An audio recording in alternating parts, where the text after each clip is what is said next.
Welcome back to another Dislyte video, and today it's finally here. Desolate lands, it's finally here, and we're gonna take a first look at it. Before that, I just came back from work. I worked at 5 in the morning. I just got here. It's 12 p.m. so I'm a little tired. Bear with me if I stumble over my words. And I did run a couple of these at work when I was on break, just to see how it worked, and I kind of grasp what's going on here. I think the biggest thing about Desolate lands that's gonna be a problem maybe for people is right here, right? We have to fight each one of these bosses, and each one of these bosses have a gimmick, right? And I'll show you this guy's gimmick. How about that? Let's do a run of this and let's see what the gimmick is. And actually, before we even auto this, right, we can take a look here and we can see the attacks that are coming towards us. Okay, I'm gonna stop this auto real quick. Prioritizing attack all enemies in the front line. That's why you want to make sure to have your tanks in the front line. Have your tanks in the front line, have your healers in the front line, the people who can take hits. And you can scroll down and kind of see every single phase, and every single phase is represented by a little dot here. So you see this, you see this, you see this, and you see this, and then the final phase right here. And we can take a look here. So the first phase is going to consist of that AoE that we saw before. The second is Dance of Wings. Attack all enemies one time, deals bonus damage to the front line, right? Roaring Nimbus attacks all enemies one time, inflicts wind chain, deal bonus damage to the front line. So he's gonna do more damage to the front line as the game goes on or progresses. The same thing, Tempest is the same thing. That's phase 3, I believe. 1, 2, 3, 4, phase 4. Phase 4, he's gonna AoE your team.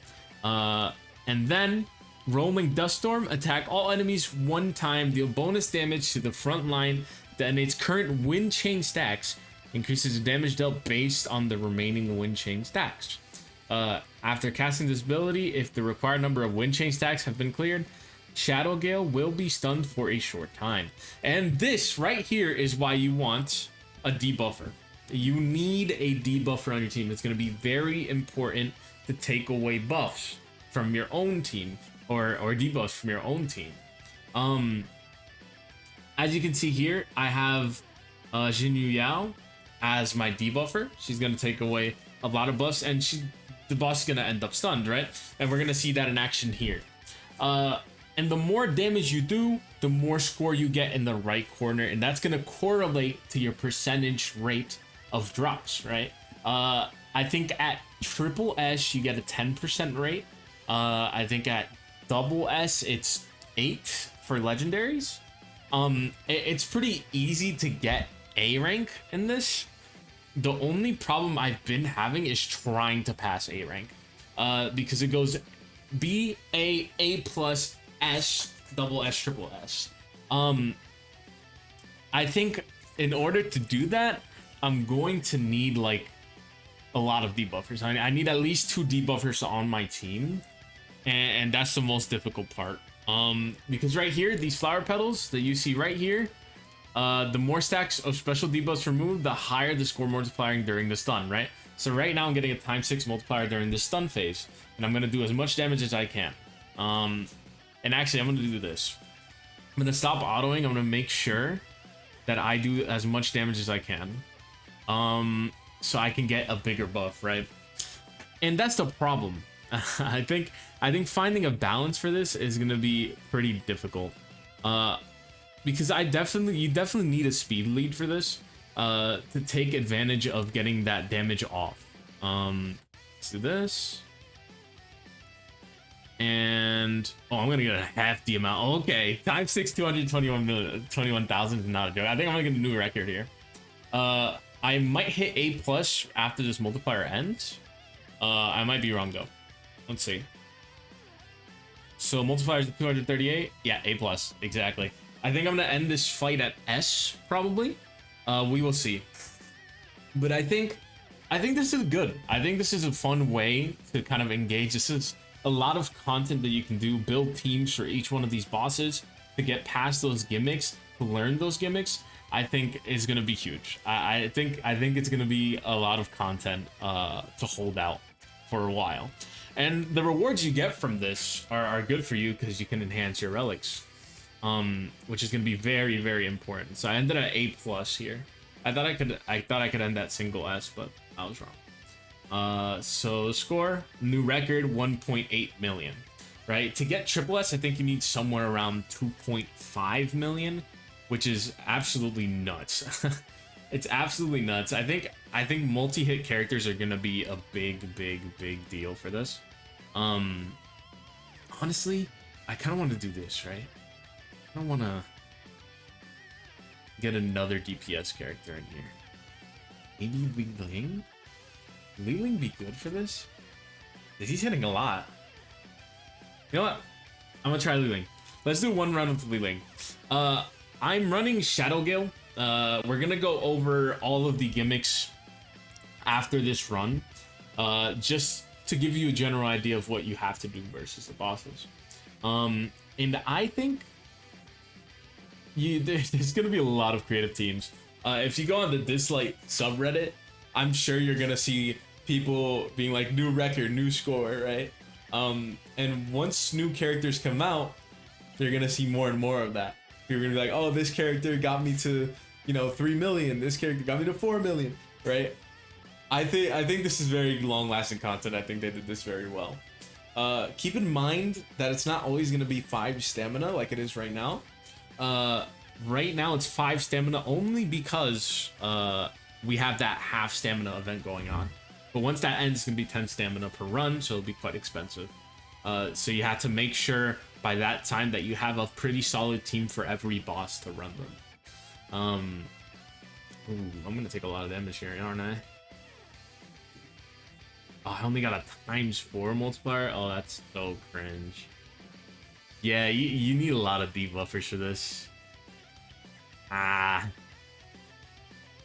you need like cleansers. You need people that can cleanse debuffs, because right here I'm gonna get a pretty low score. I'm gonna probably end up in like A, low A, maybe might push A+, maybe. Yeah, I'm gonna end up in low A. That's pretty cringe. But yeah, you see, that's why debuffers are important. That's gonna be a prominent thing for every single boss in this event. So I'm gonna cut quickly to the event page, and we're gonna look at all the gimmicks. Alright, so we are here with Shadow Flame. First, I'm gonna show you the strategy guide first. I'm gonna show you exactly what you need to do for this boss. Falling Flames prioritizing attacks. So this is gonna be the AoE for mostly all the bosses. I'm not sure about the flow boss. I still need to check it. The second ability is going to be Flame Light Wheel. Attacks all enemies one time, deal bonus damage to the front line, summons 8 Fiery Eyes to assist in battle. You need to bring AoE in this stage, and I'll tell you exactly why.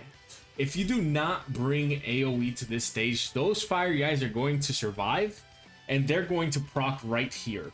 Attack all enemies one time. At the end of casting the ability, surviving, keep that in mind, surviving Fiery Eyes attack all enemies one time and inflict raging flames. If a Fiery Eye is destroyed, Shadowfire will be stunned for a short time. So you need AoE to kill those Fiery Eyes, because you cannot single target the Fiery Eyes. So you do need AoE, and that's going to be the key for this boss. If you don't kill the Fiery Eyes, you are mostly more than guaranteed to die in the next turn. In Flutter of Wings, you're most definitely dying here, because half of your team's gonna die to the Fiery Eyes already, and the tanks are gonna be the only ones surviving. They're gonna get one shot right here. So you need to bring AoE for this stage. The other stage, we'll go check it out right now. Let's see. So let's go here. Let's go to the Shadow Stream. I still haven't formed my team for these, but I will. I will definitely. It's looking like a lot of people are bringing speed teams into this, A. Actually, none of my friends have gotten S's, huh? Interesting. All right, well, we're still in the experimental phase because this just came out, right? But again, the AoE for the first attack right here. The second is Burst Nimbus. Attacks all enemies one time, inflicts Venom Smear. Deal bonus damage to the front line. So you always want your front line to be tanks. No matter what boss you are fighting, the front line needs to be tanky. All right?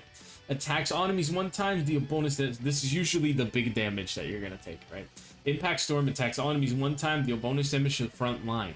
Detonates current Venom Smear stacks. Increases the damage dealt based on the remaining Venom Smear stacks. After casting this ability, if the required number of Venom Smear attacks are cleared, Shadow Stream will be stunned for a short time. So I think what you need to bring is, like you see on all these teams, you have Cleanse. You have a Cleanse. You need cleanses. Cleanse right here. You need cleanses for this boss because it's going to poison you. And if you don't get rid of those cleanses, you are insanely dead. All right.